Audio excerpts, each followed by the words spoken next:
Why should I play the Roman fool and die upon my own sword, while I see lives, the gashes, do better upon them? Turn, hellhound, turn! Of all men else, I have avoided thee, but get thee back. My soul is too much charged with blood of thine already. I have no words. My voice is in my sword. Thou bloodier villain than terms can give thee out.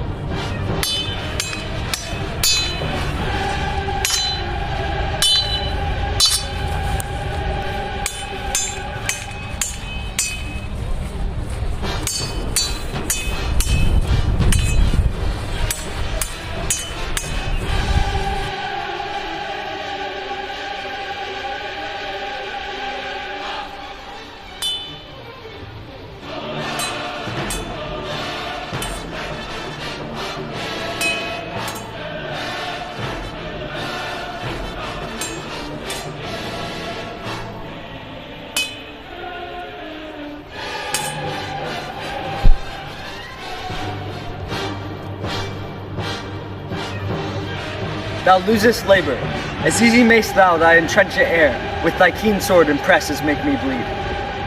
All thy blade on vulnerable crests, I bear a charmed life, which must not yield to one of woman born. Spare thy charm, and let the angel whom thou still hast served tell thee, Macduff was from his mother's womb untimely ripped. Cursed be that tongue that tells me so, for it hath cowed my better part of man, and be these juggling fiends no more believed. That palter with us in a double sense, that keep the word of promise to our ears, and break it to our hope. I'll not fight with thee. Then yield thee, coward, and live to be the show and gaze o' the time.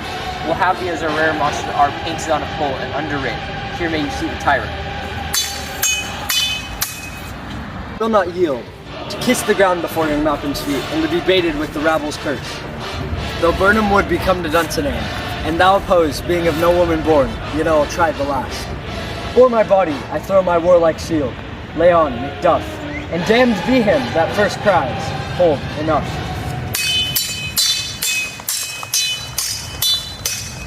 Ah!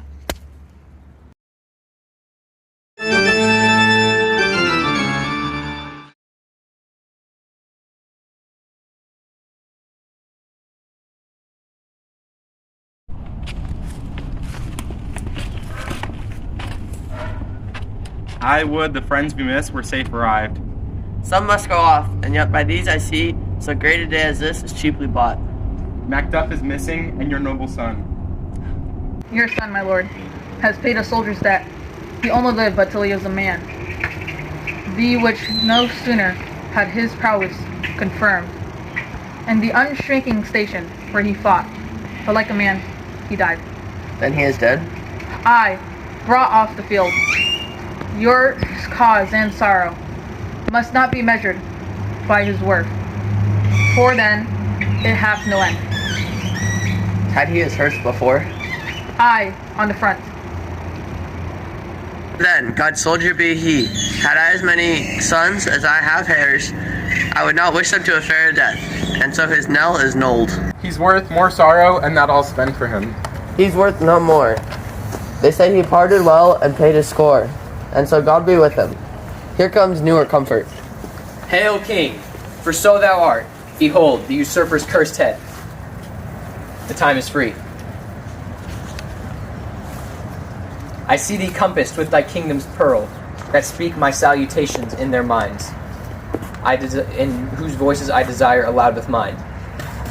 Hail, King of Scotland! Hail, King of Scotland! We shall not spend a large expense of time before we reckon with your several losses, and make us even with you, my thanes and kinsmen, henceforth be earls, the first that ever Scotland in such an honor named. What's more to do, which would be planted newly with the time, as calling home our exiled friends abroad, that fled the snares of watchful tyranny, producing forth the cruel ministers of this dead butcher and his fiend-like queen who, as 'tis thought by self and violent hands, took off her life. This and what needful else that calls upon us by the grace of grace, we will perform in measure, time and place. So thanks to all at once and to each one whom we invite to see us crowned at Scone.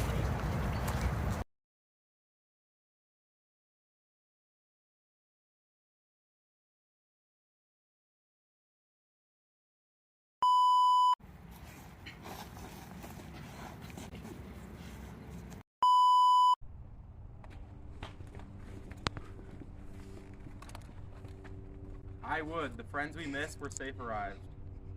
Some must go. He's worth more sorrow, and that I'll spend for him. He's worth no more. They say he parted well and paid his score. And so, God be with him.